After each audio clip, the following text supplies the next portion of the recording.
Sicily is the noblest of all islands, since it can contribute greatly to the growth of an empire.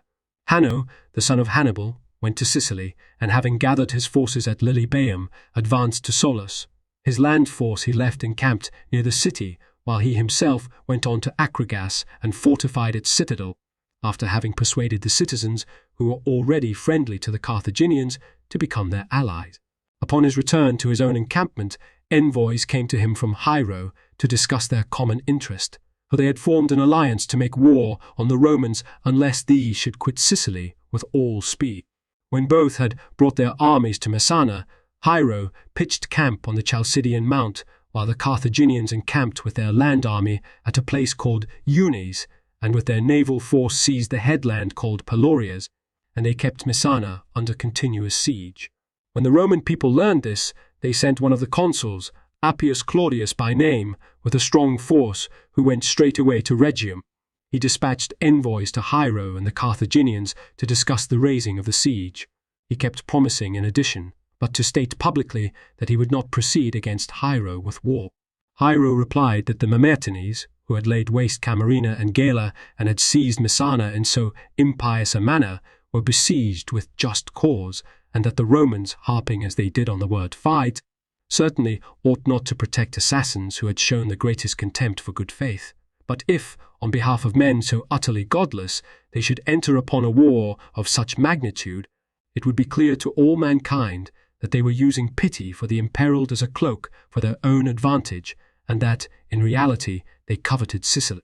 The Phoenicians and Romans fought a naval battle. Afterwards, in consideration of the magnitude of the war that lay before them, they sent envoys to the consul to discuss terms of friendship. There was much discussion, and both sides engaged in acrimonious debate. The Phoenicians said that they marveled how the Romans could venture to cross over into Sicily, inasmuch as the Carthaginians had control of the seas, for it was obvious to all that, if they did not maintain friendly relations, the Romans would not dare even to wash their hands in the sea. The Romans, for their part, advised the Carthaginians not to teach them to meddle with maritime affairs, since the Romans, so they asserted, were pupils who always outstripped their masters. For example, in ancient times, when they were using rectangular shields, the Etruscans, who fought with round shields of bronze and in phalanx formation, impelled them to adopt similar arms and were in consequence defeated. Then again, when other peoples were using shields such as the Romans now use, and were fighting by maniples, they had imitated both and had overcome those who introduced the excellent model. From the Greeks, they had learned siegecraft and the use of engines of war for demolishing walls, and had then forced the cities of their teachers to do their bidding. So now, should the Carthaginians compel them to learn naval warfare, they would soon see that the pupils had become superior to their teacher. At first, the Romans had rectangular shields for war, but later, when they saw that the Etruscans had bronze shields, they copied them and thus conquered the Etruscan. After the consul had crossed over to Messana, Hiero, thinking that the Carthaginians had treacherously permitted the crossing, fled to Syracuse. The Carthaginians, however, engaged in battle, but were defeated, and the consul then laid siege to Echetla, but after the loss of many soldiers withdrew to Messana. Both consuls went to Sicily, and laying siege to the city of Hadranum, took it by storm. Then, while they were besieging the city of Centuripa and were encamped by the brazen gates, envoys arrived, first from the people of Haliasa. Then, as fear fell upon the other cities as well, they too sent ambassadors to treat for peace and to deliver their cities to the Romans. These cities numbered 67. The Romans, after adding the forces of these cities to their own, advanced upon Syracuse, intending to besiege Hiero. But Hiero, perceiving the discontent of the Syracusans, sent envoys to the consuls to discuss a settlement, and inasmuch as the Romans were eager to have as their foe the Carthaginians alone, they readily consented and concluded a 15-year peace. The Romans received 150,000 drachmas. Hiero, on condition of returning the captives of war, was to continue as ruler of the Syracusans and of the cities subject to him, Acra, Leontini, Megara, Helorum, Natum, and Tauromenium. While these things were taking place, Hannibal arrived with a naval force at Xiphonia, intending to bring aid to the king, but when he learned what had been done, he departed. Though the Romans kept Messala and the village of Hadranum under siege for many days, they went away without having accomplished their purpose. The Segestans, though at first subject to the Carthaginians, turned to the Romans. The Halicianes acted in a similar fashion, but Elarus and Tyritus and Asculus they took only after a siege. The Tendarians, seeing themselves deserted, were alarmed and desired to surrender their city too. But the Phoenicians, becoming suspicious of their intentions, took their leading men as hostages to Lilybaeum, and carried off their grain, wine, and the rest of their provision. Philemon the comic poet wrote 97 plays and lived 99 years. Those who with the Romans were engaged in the siege of Acragas, digging trenches and constructing palisades, numbered 100,000. After prolonged resistance, the Phoenicians finally yielded the city of Acragas to the Romans. During the siege of Acragas, Hanno the Elder transported from Libya to Sicily a large army, 50,000 infantry, 6,000 cavalry, and 60 elephants. Philinus of Acragas, the historian, has recorded this. Be that as it may, Hanno marched out from Lilybaeum with all his troops and had reached Heraclea when certain men arrived and declared that they would betray Herbessus to him. Hanno fought 2 battles, in which he lost 3,000 infantry, 200 cavalry, and had 4,000 men taken prisoner. 8 elephants were killed and 33 disabled by wounds. Entella too was a city. Hanno adopted a clever plan and by a single stratagem destroyed both the malcontents and the public foe. After a siege of 6 months, they became masters of Acragas in the manner described and carried off all the slaves to the number of more than 25,000. But the Romans also suffered losses, 30,000 infantry and 1,500 cavalry. The Carthaginians stripped Hanno of his civic rights, fined him 6,000 pieces of gold, and in his stead sent Hamilcar to Sicily as commander. The Romans laid siege to Mydristratus and constructed many siege engines, but 7 months later, having lost many men, they went away empty-handed. Hamilcar encountered the Romans at Thermae, and having engaged them in battle, was victorious and slew 6,000 men, very nearly the whole army. The fort of Mazaran also was taken by the Romans and the people enslaved. Hamilcar the Carthaginian, with the aid of traitors, got possession of Camarina for the 2nd time, and a few days later made himself master of Enna in the same way. Having fortified Drepanum and set up a city, he removed thither the Aricinians and demolished Eryx except for the area about the temple. The Romans, having put Misistratus under siege for the 3rd time, captured it, razed the city to the ground, and sold the surviving inhabitants as spoils of war. They then advanced to Camarina, and he encamped beside it, but was unable to take it. But later, having sent to Hiero for engines of war, he captured the city and sold into slavery most of the inhabitants. Immediately thereafter, with the help of traitors, he captured Enna too. Of the garrison some were slain, others got away safely to their allies. Then he advanced to Satana and took it by assault. Then, having established a garrison there, as in the other cities, he went on to Camicus, a fortress belonging to Acragas. This place too he took by treachery and stationed a garrison there. By this time Herbessus also had been abandoned. Still the river Halicus, for others also farthest. Hannibal, the general of the Carthaginians, having been defeated in a naval battle, and fearing that because of the defeat he might be punished by the Senate, made use of the following artifice. He dispatched one of his friends to Carthage, and gave him such orders as seemed to him expedient. This man sailed home to the city, and when he had been brought before the Senate, said that Hannibal had ordered him to ask if it be the council's bidding that, with a fleet of 200 ships, he should engage in battle the Roman fleet of 120 ships. With shouts of approval, they urged him to give battle. "Very well," he said, "that is just why Hannibal did fight, and we have been beaten. But since you commanded it, he is relieved of the blame." Hannibal then, knowing that his fellow citizens were wont to persecute their generals after the event, thus forestalled the accusations that were in the offing. Since in the previous battles they had been accused of being responsible for the losses incurred, they were eager to retrieve their damaged reputation by means of this naval engagement. No one is so shattered in spirit by defeat as are the Carthaginians. They could, for example, easily have destroyed the naval force of the enemy as they were putting into land, but did not even attempt to repel them.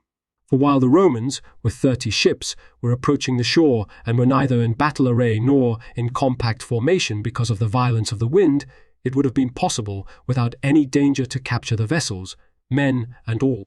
And certainly, if they had gone down into the plain and had engaged in battle on even terms and put into action every part of their army, they would easily have prevailed over the enemy. Instead, since they were intent on one thing only, the security afforded by the hill, and since they let slip some of their advantages through excessive caution and failed to recognize others because of their inexperience, they suffered a crushing defeat. Since the Carthaginians were in a state of great despondency, the Senate sent 3 of their most eminent citizens as ambassadors to Attilius to discuss terms of peace. Of these, Hanno, the son of Hamilcar, was the man held in highest esteem, and after he had said what was appropriate to the occasion, he urged the consul to treat them with moderation and in manner worthy of Rome. Attilius, however, since he was elated by his success and took no account of the vicissitudes of human fortune, dictated terms of such scope and nature that the peace framed by him was no better than slavery. Seeing the ambassadors were displeased at these terms, he said that, on the contrary, they should be grateful, for this reason, that inasmuch as they were unable to offer resistance either on land or sea in defense of their freedom, they should accept as a gift whatever concessions he might make. But when Hanno and his companions continued to voice their opinions frankly to him, he threatened them insolently and ordered them to depart as quickly as possible, remarking that brave men ought either to conquer or to submit to those whose power is greater. Now in so acting the consul both failed to observe the custom of his country and to guard against divine retribution, and in a short time he met with the punishment that his arrogance deserved. Now all men are more apt to be mindful of divinity in times of misfortune, and though often, in the midst of victories and success, they scorn the gods as myths and fabrications, yet in defeat they quickly revert to their natural piety. So, in particular, the Carthaginians, because of the greatness of the fears that now hung over them, sought out the sacrifices that had been omitted for many years, and multiplied the honors paid to the gods. Xanthippus, the Spartan, kept advising the generals to advance against the enemy. He did this, he said, not so that by urging and spurring them on he might himself remain out of danger, but that they might know that he was confident of their ready victory if they would do so. As for himself, he added, he would lead the attack and would display his valor at the foremost point of danger. During the battle, Xanthippus, the Spartan, rode up and down, turning back any foot soldiers who had taken flight. But when someone remarked that it was easy for one on horseback to urge others into danger, he at once jumped down from his horse, handed it over to a servant, and going about on foot, begged his men not to bring defeat and destruction upon the whole army.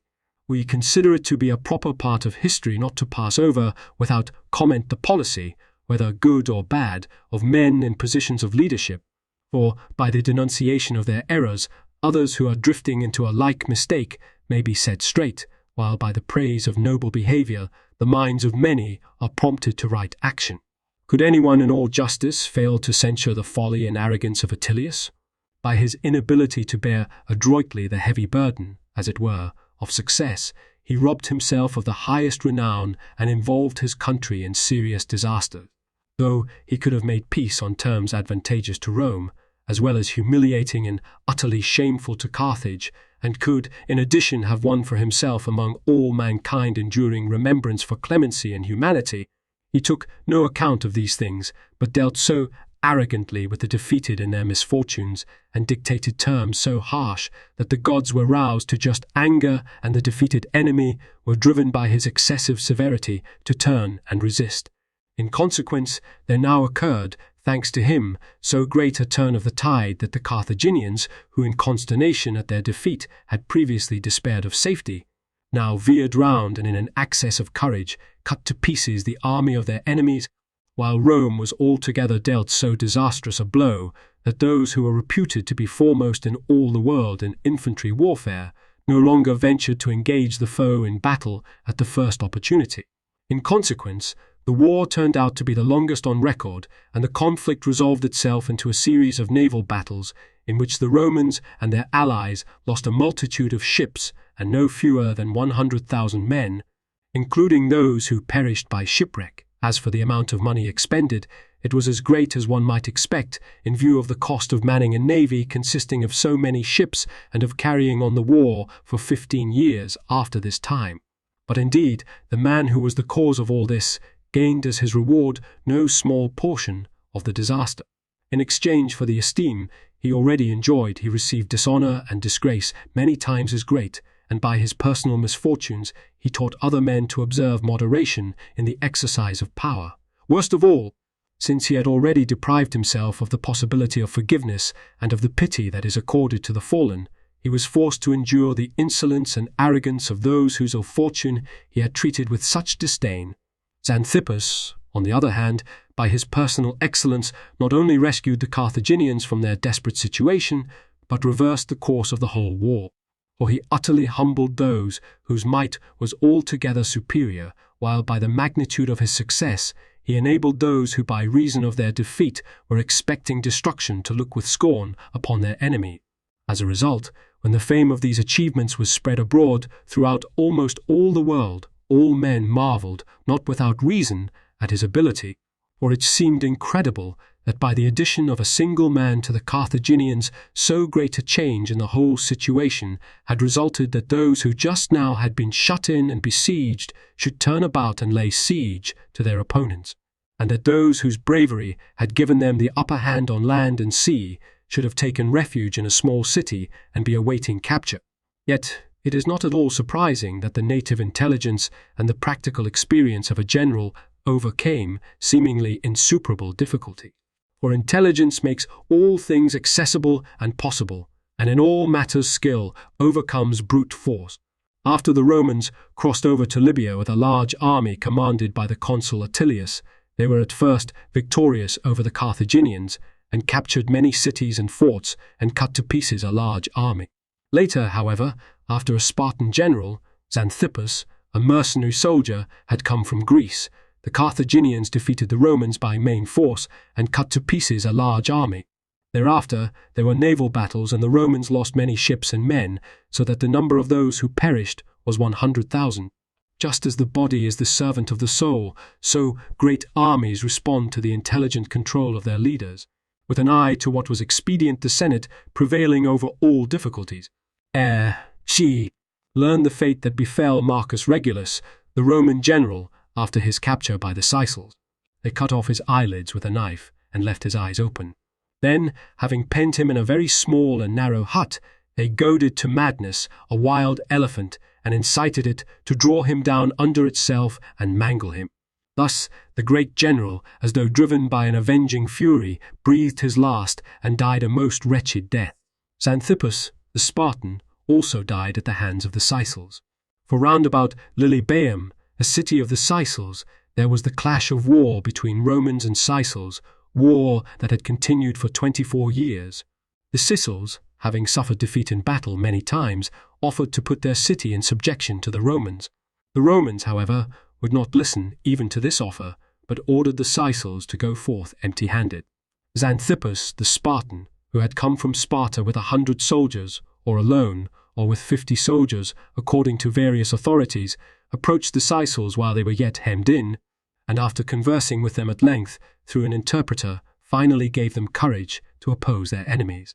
He clashed in battle with the Romans, and with the aid of the Sicels cut to pieces their whole army.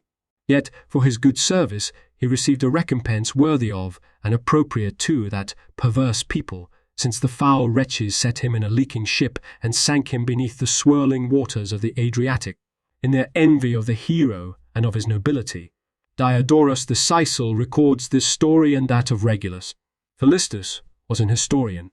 The Romans crossed over to Libya and engaged the Carthaginian fleet in battle. Having been victorious and having captured 24 Carthaginian vessels, they took on board the Roman survivors of the battle on land, but while sailing across to Sicily, ran into danger near Camarina and lost 340 warships, as well as cavalry transports and other vessels to the number of 300.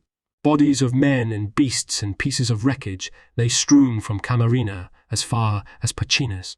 Hiero received the survivors hospitably, and having refreshed them with clothing, food, and other essentials, brought them safely to Messana. After the shipwreck of the Romans, Cartholo the Carthaginian, laid siege to Acragas, captured and burned the city, and tore down its walls. The surviving inhabitants took refuge in the sanctuary of Olympian Zeus. The Romans constructed another fleet after the shipwreck, and proceeding to Cephaloidium with 250 ships, got possession of that place by treason. They went on to Drepana and put it under siege, but when Cartholo came to its aid, they were driven off and went to Panormus. There they moored their ships in the harbour close to the walls, and after disembarking their men, invested the city with a palisade and a trench. For, since the countryside is heavily wooded right up to the city gate, the earthworks and trenches were made to extend from sea to sea. Thereupon the Romans, by making constant assaults and by employing engines of war, broke down the city wall, and having gained possession of the outer city slew many. The rest fled for refuge to the old city, and sending envoys to the consuls, asked for assurances that their lives would be spared. An agreement was made that those who paid 2 minas apiece should go free, and the Romans then took over the city. At this price, 14,000 persons were brought under the agreement upon payment of the money, and were released. All the others, to the number of 13,000, as well as the household goods, were sold by the Romans as booty. The inhabitants of Iatia expelled their Punic garrison and handed over the city to the Romans. The people of Solus, Petra, Enataros, and Tyndares acted in like fashion. The consuls, having stationed a garrison in Panormus, then withdrew to Messana. In the following year, the Romans again sailed to Libya, but being prevented by the Carthaginians from mooring their ships, they turned about and went to Panormus. Having set sail thence for Rome, they were overtaken by a storm, and again suffered shipwreck, and lost 150 warships and all their transports and booty besides. The keeper of the gate at Thermae, having gone without the walls for the needs of nature, was captured by the Roman army. He sent word to the commander that if he would release him, he would open the city gate for him during the night. The commander released him, and having fixed a time, sent 1,000 men at night. They arrived, and he opened the gate at the appointed time. The leaders, men of note, entered and ordered the gatekeeper to bolt the gate and to allow no one else to enter, since they wished to carry off the wealth of the city themselves. All of these men were cut down and suffered the death that their greed deserved. On another occasion, the Romans got possession of both Thermae and Lipara, though the Romans also laid siege, with 40,000 men and 1,000 cavalry, to the fortress of Hercte. They did not prevail against it. Hasdrubal, the general of the Carthaginians, being berated by his own people for not fighting, marched with his whole army through the rough country about Selinus and arrived in Panormus. And when he had brought his men across the river, which lies nearby, he encamped near the city walls, but ordered neither palisade nor trench, because he thought it did not matter. On this occasion again, the merchants brought in a great quantity of wine. The Celts became drunk and were in complete disorder, and shouting noisily when the consul Caesili and the consul Caecilius attacked them in force. He won a victory over them and captured 60 elephants, which he sent to Rome. And the Romans were struck with wonder. Hamilcar the Carthaginian, surnamed Barca, and Hannibal his son, were by common consent considered the greatest generals of the Carthaginians, greater not only than their predecessors but than those of later ages as well, and by their personal achievements they very greatly increased the power of their native land. The Loeb editor's notes: 1. It is not clear from the present narrative what Romans were in Sicily at this point. Possibly there is a reference here to the small force under the command of C. Claudius, a military tribune, sent ahead to Messana by the consul Zonaras, 8.8. 2. Polybius, 1.116, calls the place Signs. 3. The Carthaginians. Here, as so often, the opening words of the excerpt are a careless paraphrase. The naval battle is perhaps the skirmish in which C. Claudius lost a number of triremes, Dio Cassius, 11.43, 7, and Zonaras, 8.8. 4. According to the Ineditum Vaticanum, H. von Arnim, Hermes 27, 1892, 118f, chap. 3, which closely parallels this passage, the spokesman for the Romans was a certain Caeso. Keep. Also Dio Cassius, 11.439, and Zonaras, 8.9. 5. Thuros represents the Latin scutum, and aspis the Latin clipus, but there is no other evidence for the exact nature of this primitive scutum, which is not to be confused with the later scutum referred to in the following sentence. 6. The Samnites, according to the Ineditum Vaticanum and Athenaeus 6.273, 7. M. Otacilius Crassus and M. Valerius Maximus Messala. 8. Polybius 1.169 sets the figure at 100 talents. The present sum, equal to 25 talents, was perhaps the initial installment. 9. The designation village seems to distinguish this place from the city Hadranum mentioned above. 10. Presumably the Romans. The sites of the three towns are not known. 11. A native of Syracuse, he acquired Athenian citizenship and was a rival of Menander. He died in this year. 12. For Philinus C. Jacobi, Foch, no. 174, and the judgment of Polybius, 1.1415, on the siege of Acragas C. Polybius, 1.1719. 13. Herbesus was the chief Roman base of supplies. C.